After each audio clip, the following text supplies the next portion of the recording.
Bapak Ibu Saudara. Haleluya, saya anak paling kecil daripada Ibu Munte. Kalau di Medan namanya anak paling bungsu. Sebentar lagi kita akan mendengarkan firman Tuhan dari kakak saya, Ibu Pendeta Victoria. Semua kita diberkati oleh kesaksian Ibu Munte, Ibu Gembala, amin. Bapak Ibu Saudara, kita melihat dari hidup beliau bagaimana kuasa Tuhan yang menatang hidupnya selama 50 tahun dia mengikut Tuhan. Kalau Ibu Munte ditolong Tuhan, semua kita pun ditolong Tuhan. Amen. Karena Tuhan tidak membedakan kita menurut rupa. Kita mengerti ada banyak hal di dalam dunia ini yang dapat memberikan kuasa kepada kita. Sejadi itu uang, pendidikan kita. Sebabnya banyak orang mengejar pendidikan yang tinggi. Ataupun kedudukan di dalam pekerjaan atau jabatan dalam pemerintahan. Biasanya kalau kedudukan seseorang lebih tinggi, kuasanya pun lebih besar. Kalau uangnya lebih banyak, kuasanya pun lebih besar. Tapi kalau kita jujur, kita juga mengerti bahwasanya walaupun itu semua hal yang baik dan dikejar oleh kebanyakan orang di dunia ini, semua itu hanya mendatangkan kuasa yang terbatas. Dari kesaksian Ibu Munte tadi kita bisa mengerti Ibu Munte sebenarnya sudah jadi dokter, sudah baik. Bahkan penghasilannya pada waktu itu cukup besar, saudaraku. Pada zaman itu kalau sekali terima pasien dia bisa langsung beli perabotan. Uangnya pun cukup banyak. Tetapi kalau belum ada Yesus, tetap tidak puas. Karena semua ini kita diciptakan oleh Tuhan. Hanya Tuhan juga yang bisa memuaskan kita. Jadi semua hal di dunia ini, walaupun itu baik, hanya mendatangkan kuasa yang terbatas. Itu sebabnya malam ini kami datang untuk mengingatkan kita semua. Hanya ada satu pribadi yang memiliki kuasa yang tidak terbatas. Namanya Tuhan Yesus. Dan kasihnya juga tidak terbatas. Berikan tepuk tangan bagi Tuhan Yesus. Sebabnya malam ini mari kita pastikan sungguh-sungguh kita memiliki hubungan pribadi dengan Tuhan Yesus. Kita pulang dengan Tuhan Yesus di dalam hati kita. Kita mengasihi Dia, kita suka membaca firman-Nya, kita bisa bersekutu dengan Tuhan. Seperti kesaksian Ibu Munte tadi. Karena kadang-kala kehidupan kita akan membawa kita kepada satu titik di mana kita menghadapi satu masalah. Lalu uang yang kita miliki, kedudukan yang kita miliki, jabatan yang kita miliki, kenalan yang kita kenal, tidak sanggup menjawab masalah kita itu. Kalau seseorang walaupun uangnya banyak, tapi hatinya sedih, uangnya tidak bisa membeli kebahagiaan. Mungkin sebentar dia bisa mabuk, senang sebentar. Mabuk hilang, sedih pun kembali. Susah pun kembali.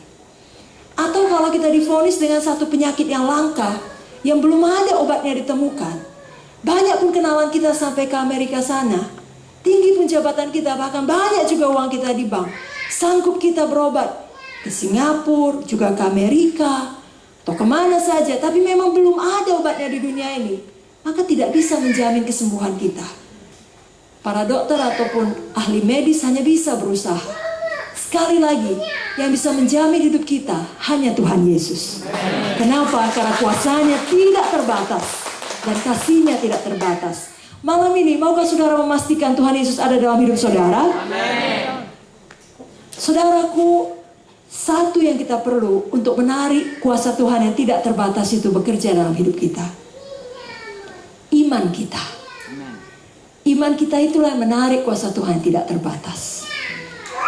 Seluruh kisah di dalam Alkitab ini yang dipakai Tuhan dengan luar biasa, yang juga mengalami pertolongan Tuhan, bukanlah orang-orang yang sangat kudus ataupun yang paling hebat pada zamannya, bukan. Mereka adalah orang-orang yang beriman.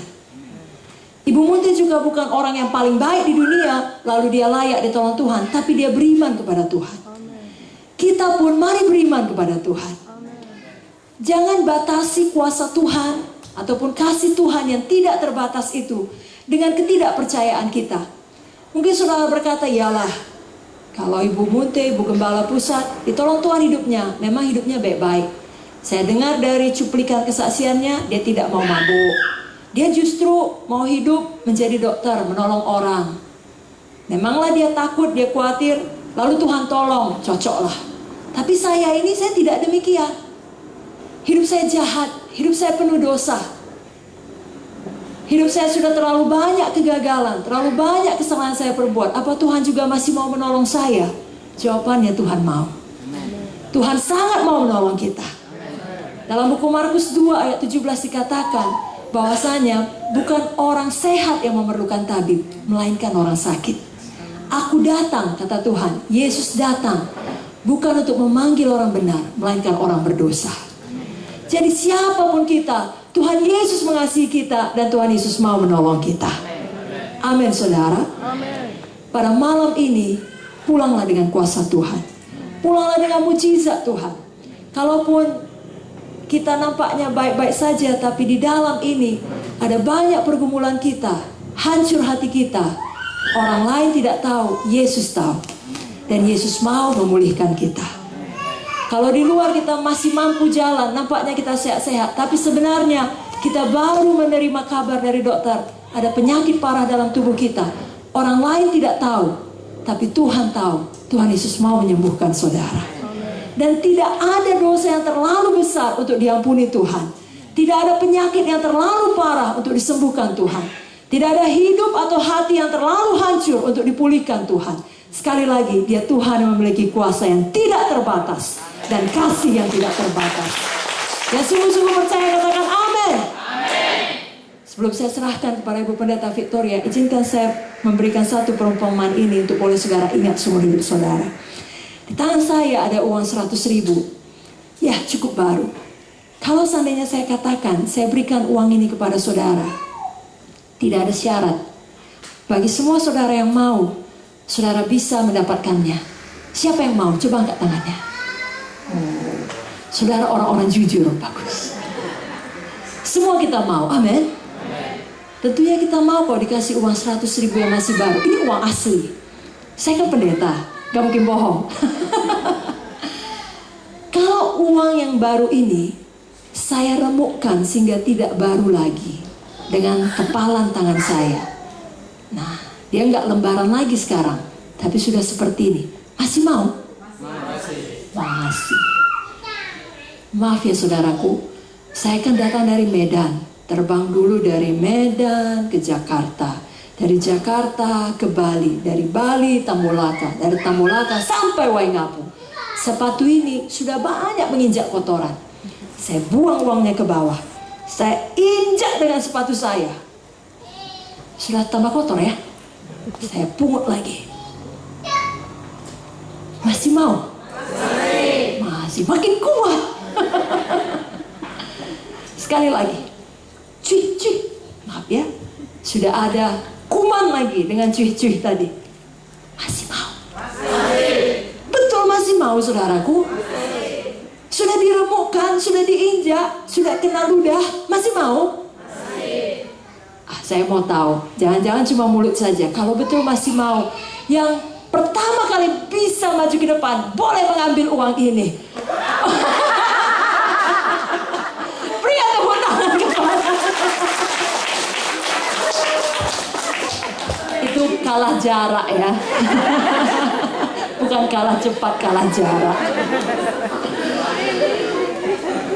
Kenapa masih mau sampai lari dari situ? Padahal ini sudah jorok kali sepatu saya ini. Saudara tahu kenapa? Nilainya masih sama. Demikian saya dan saudara. Kita nggak ada yang sempurna.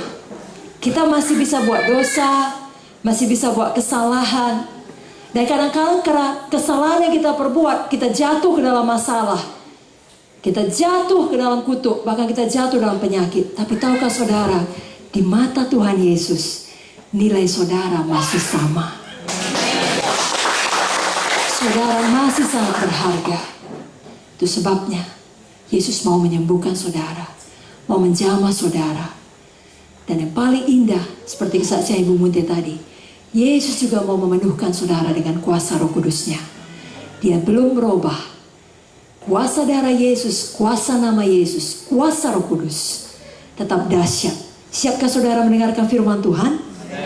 Mari kita berikan tepuk tangan, kita sambut kembali kita.